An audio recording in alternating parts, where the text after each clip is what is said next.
Que? Treta na internet? Sério, vou ter que parar de jogar meu Pokémon aqui pra falar sobre treta da internet? Bom, bora.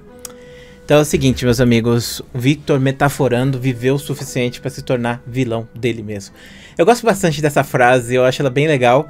E eu acho interessante, né, que às vezes as coisas passam e aquela pessoa se torna um grande vilão na internet por qualquer motivo que seja. Às vezes o cara não fez nada, mas ele virou um vilão, um grande vilão, né? Então vamos lá. Twitter, tá cancelando, obviamente, é sempre o Twitter. Eu vou falar uma coisa importante, cara. O Twitter cancela tanto porque o Twitter divulga mais postagens ofensivas e tretosas. E essas postagens alcançam mais gente. Logo, você tem uma rede social tóxica que recompensa a toxicidade. É por causa disso que a gente vê tanta gente sendo cancelada por qualquer motivo que seja. Pra quem não conhece, o Victor Metaforando é o cara que faz aqueles vídeos falando: olha só, ele sorriu, não sei o que, ele mentiu, não sei o que, olha, ele tá nervoso, sabe? Falando, ele faz análises corporais, linguagem corporal e coisa do tipo. Vamos pra tela de Reacts. Aqui na tela de Reacts a gente tá no Twitter, né? E aqui tem um criador não, uma pessoa falando o seguinte: vi um vídeo do Metaforando no podcast onde ele fala pro cara assim: vou perguntar a sua idade e você mente pra mim. Aí o cara mente e ele diz: opa, olha aí, ó, seu músculo no seu tá dizendo que você mentiu. Ele pediu pro cara mentir pra falar que percebeu que o cara tava mentindo. E essa postagem pegou 67 mil pessoas zoando o cara, né? E isso é uma coisa que, assim, tipo, eu vi o trecho, na verdade não é a mesma coisa. Tá fora de contexto, obviamente, que nem tudo no Twitter. E ele fala realmente isso. Mas será que isso invalida todo o trabalho que ele tem? Todas as coisas que ele estudou? Todas as coisas que ele fala? Será que invalida? Acho que não, né? Mas esse vídeo aqui, realmente, aqui é complicada a situação. Vou dar uma vista no vídeo e depois a gente vai comentar ele. Um entregador muito bacana, cara, muito gente boa. Comecei a trocar ideia com o cara no portão. Meu, seu cachorro é muito lindo. Eu falei, vem aqui. Falei o nome do cachorro. Então, na hora, eu... Que cagada. O que é, Victor? Porque o cara vai vir amanhã, se o cara for me assaltar, ele vai falar: ô, fulaninho. Vai falar o nome do cachorro, o cachorro vai responder. Liguei pro meu irmão na hora. Falei, Vini, a gente tem uma quest pra fazer, cara. Irmão, mano, aconteceu o que? Eu falei, não, falei o nome do cachorro. Ele falou, quando você falou? Eu falei o nome do cachorro, cara. Vacilo. A gente saiu de casa, comprei 2 panetones. Era época de Natal, inclusive. Chegamos na pizzaria, aí conversando ali com o dono da pizzaria, cara, fui muito bem atendido por um dos seus funcionários hoje, queria lhe presentear. O funcionário era assim, dei as inscrições. Cara, ele tá aqui porque eu trouxe um panetone pra ele. Se eu puder só entregar pra ele esse panetone, eu vou até fazer um bilhete pra ele aqui. Como que é o nome dele? Ah, o nome é fulano. Fulano de tal. Com o nome completo eu sei muita informação. Pesquisei, aí eu falei, bom, sei onde mora, sei o nome completo, sei mais dados da família, sei onde trabalha. Aconteceu alguma coisa, sei onde pesquisar. Chegou um dia no entregador. Esse foi o vídeo, eu falo pra vocês, meu irmão, esse vídeo... Mano, que surto, cara. Olha, falar pra você, vivendo no Brasil é normal a gente ter esse tipo de comportamento, sem memes. Meu cabelo tá horrível, tem que cortar. Então, tipo, é normal a gente ter esse tipo de comportamento estando no Brasil, porque você não sabe o que vai acontecer. É bem comum você ver pessoas fazendo coisas horríveis e você vai querer proteger a sua família a todo instante, né? E aí, às vezes, você tem que desconfiar de todo mundo. Faz parte da vida do brasileiro. Quem tá na internet, muitas vezes, tá morando num condomínio. E no condomínio, foda-se, né? Mas quem tá na vida fora aqui, vivendo num bairro e tal, vivendo numa capital, provavelmente vai pensar, realmente isso é complicado. É errado pensar isso? Olha, eu acho que não vamos ser hipócritas e falar que ninguém pensa isso das outras pessoas. É normal a gente ter comportamento e falar essas coisas. Inclusive, acho até engraçado, não sei se já contei essa história aqui do Rio de Janeiro.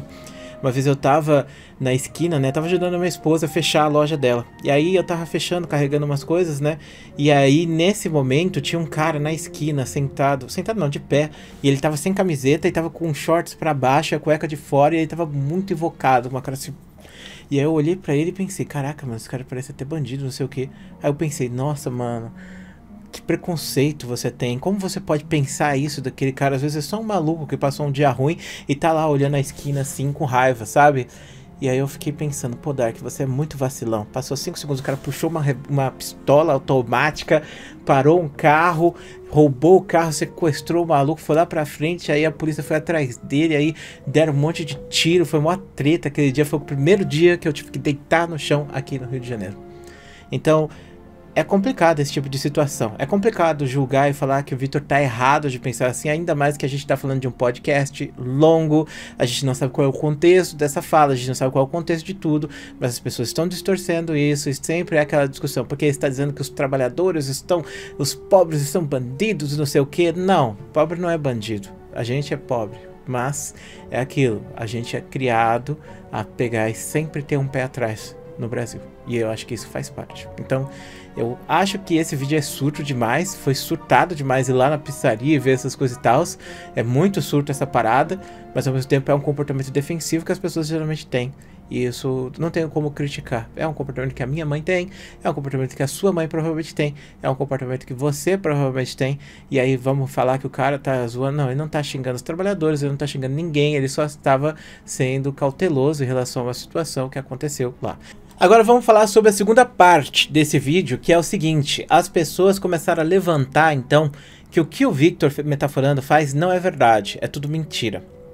Que essas coisas de fazer análise de gestos corporais não tem significado nenhum, não tem valor nenhum. E aí agora vamos entrar na questão da pseudociência. Eu sei que pode ser uma coisa meio ofensiva falar sobre isso, mas é a realidade. Esse estudo que o Victor faz é chamado de pseudociência, porque é uma ciência que não tem comprovação. Então é uma coisa que as pessoas estudam, as pessoas levam a sério, as pessoas acreditam nisso, mas não existe comprovação nenhuma de que isso realmente funciona. E isso vale também para psicanálise. E agora eu peguei e toquei num ponto muito sensível aí, porque tem muito psicanalista que fala, né, que é super ciência, coisa do tipo, mas na verdade não tem nenhum tipo de consenso em relação às terapias, às práticas e outras coisas mais. E muitas vezes a psicanálise é considerada pseudociência também. Então nesse caso especificamente, se pseudociência é uma coisa ruim? Não, porque tem um grande estudo ali por trás, é uma coisa interessante que você vai ver, traz desenvolvimento social, mas e não é a mesma coisa, por exemplo, que outras, como por exemplo, falar dos astros e outras coisas mais, não tem nada a ver isso, sabe? Mas nesse caso especificamente, esse é um estudo que é meio complicado da gente levar em consideração. Por quê? Porque o Victor, ele estuda comportamentos baseado lá nas coisas dos Estados Unidos. E lá nas coisas dos Estados Unidos, eles têm uma percepção de mundo diferente e as reações da cultura deles é diferente da nossa. Eu sempre falo sobre isso, que certa vez um psicólogo quis trazer para o Brasil um teste psicológico que, se eu não me engano, era o VISC. Eu não lembro qual era o VISC, não era o VISC, era outra coisa, na verdade. Eu esqueci qual era o nome, mas ele tentou aplicar aqui no Brasil. E tinha lá no teste uma coisa de medo que a pessoa pode ter passado nos últimos meses. E no teste que ele pegou lá da gringa da Inglaterra, estava escrito assim: tomar uma multa. Esse teste não poderia ser aplicado no Brasil, porque tomar uma multa para os ingleses é uma coisa muito pesada. Eles se importam mais com a multa do que eles se importam com terminar o relacionamento. E aqui no Brasil a gente não liga, a gente multar, tem gente andando agora com 30 pontos aí, foda-se, entendeu? Então isso acontece. Então tomar multa no Brasil não significa muita coisa em como significa lá na Inglaterra.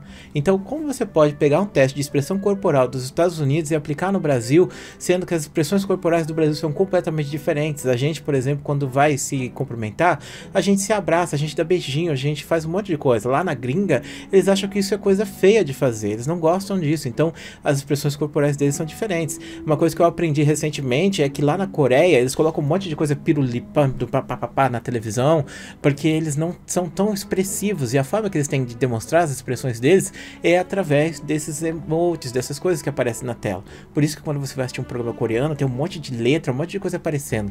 Aqui no Brasil a gente não precisa disso, porque a gente é muito expressivo. Então, como a gente pode dizer que um teste de expressões ele pode ser realizado aqui no Brasil com 100% de certeza? Aí muita gente fala: então o canal do Victor Metaforando é uma grande mentira? Não, o Victor Metaforando não é uma grande mentira, mas ele faz uma pseudociência. Você não deveria levar isso 100% na certeza de que está certo.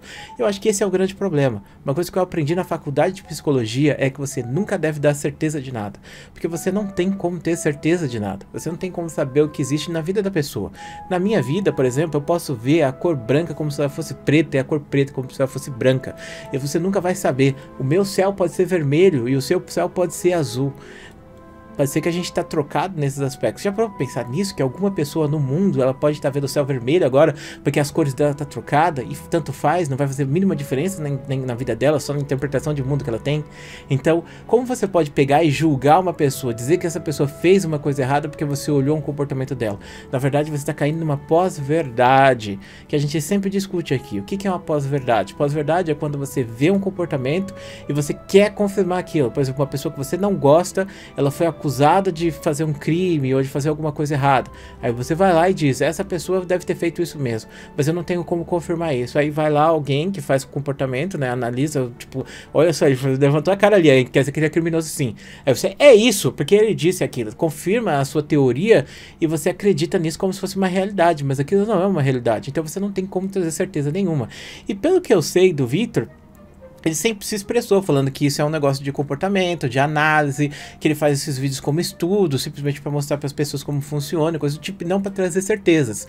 Mas aí cai o problema de que as pessoas pegam e geram expectativa em cima de algo que, na minha opinião, é irreal. As pessoas assistem o Victor metaforando não porque elas querem ver o estudo do comportamento ou das expressões, mas porque elas querem ver ele confirmar que uma pessoa é um bandido, é uma pessoa ruim ou que aquela pessoa é inocente por qualquer motivo. E no final das contas isso não é certo de se ver. E aí o Victor em si talvez não seja o culpado, talvez seja as expectativas que a gente está colocando naquela pessoa. Então o Victor está fazendo um trabalho que eu sempre achei bem interessante, eu sempre gostei de ver os vídeos dele, mas eu sempre interpretei dessa maneira. O que ele faz não deve ser levado como sendo uma realidade absoluta, mas como uma coisa curiosa e interessante da gente ver, e quem sabe no futuro isso não se torne realmente algo certo, mas no momento isso não é algo certo. Na verdade isso é considerado obsoleto, é considerado uma coisa que as pessoas não levam mais em consideração, até porque fizeram pesquisas e descobriram que as pessoas que estudam esse método do Victor, elas tendem a dar falsos positivos com maior certeza. Por quê? Porque você tá ali estudando aquilo e você tem certeza de que aquilo tá certo, mas o estudo que você tá fazendo não é certo. Então, você vê uma pessoa e essa pessoa tá te enganando e você é enganado por causa disso. Nesse caso do Victor aí, de ter esse comportamento defensivo, eu acho que ele possa ter caído nesse próprio problema, dele ter estudado essa parada, ele ter certeza que o cara tava enganando ele, quando na verdade o cara só gosta muito de cachorro. Se eu for na sua casa amanhã entregar uma pizza e ver um gato lá, eu falo, olha só que gatinho fofo, não sei o que, e você vai achar que eu sou um bandido, que eu vou te roubar, alguma coisa do tipo, entendeu? É estranho, ainda mais porque a gente vive no Brasil, mas não é uma certeza e não deveria ser, sendo bem sincero. Bom, de qualquer maneira, as pessoas elas criaram um espantalho do Victor, tanto para defender quanto para atacar, e as pessoas agora estão dizendo que ele odeia pobre por causa disso, o que não faz sentido nenhum. Então eu acho que esse cancelamento é um cancelamento que as pessoas criaram, porque elas criaram expectativas falsas sobre uma pessoa que simplesmente está criando conteúdo, e no final das contas, mais um cancelamento que na minha opinião deveria ser irrelevante. O cara é uma grande mentira? Não, ele não é uma grande mentira. Ele faz os estudos dele, ele posta os vídeos dele, ele fala sobre investigações e é um conteúdo interessante de se consumir. Mas é aquela questão, influenciador ou pessoas que fazem conteúdo para a internet, muitas vezes não deveriam ser levadas como, por exemplo, o cara que fala a verdade absoluta. Então, porque ele falou que fulano de tal fez um erro, essa pessoa tem que ser criminalizada. Não, isso não deve acontecer. E se eu me lembro bem, todos os vídeos que o Victor faz, ele sempre diz, né, ele é bem claro em dizer que isso não deve ser levado 100% em consideração. Mas é aquilo, né, ser pseudociência ou não, na minha opinião, não faz isso se tornar um demérito, até porque é uma questão de simplesmente colocar um nome ali para justificar alguma coisa ou não. Mas algumas pessoas acabam levando isso como se fosse algo negativo, ruim ou inferior. Mas não é, porque a produção de conteúdo, de inteligência, de conhecimento, ela acontece em todos os ramos, e a gente não deve pegar um ramo de conhecimento e dizer que ele é inferior ou ele é pior do que o outro. É um assunto muito interessante para a gente estudar, é uma coisa que se você quiser aí eu vou falar, vai fundo, mas nunca leve isso como se fosse uma verdade absoluta, porque nunca vai ser. Esse foi o melhor aprendizado que eu tirei da faculdade de psicologia, com certeza absoluta. Muito obrigado por assistir esse vídeo, um grande beijo, um grande abraço e a gente se vê depois.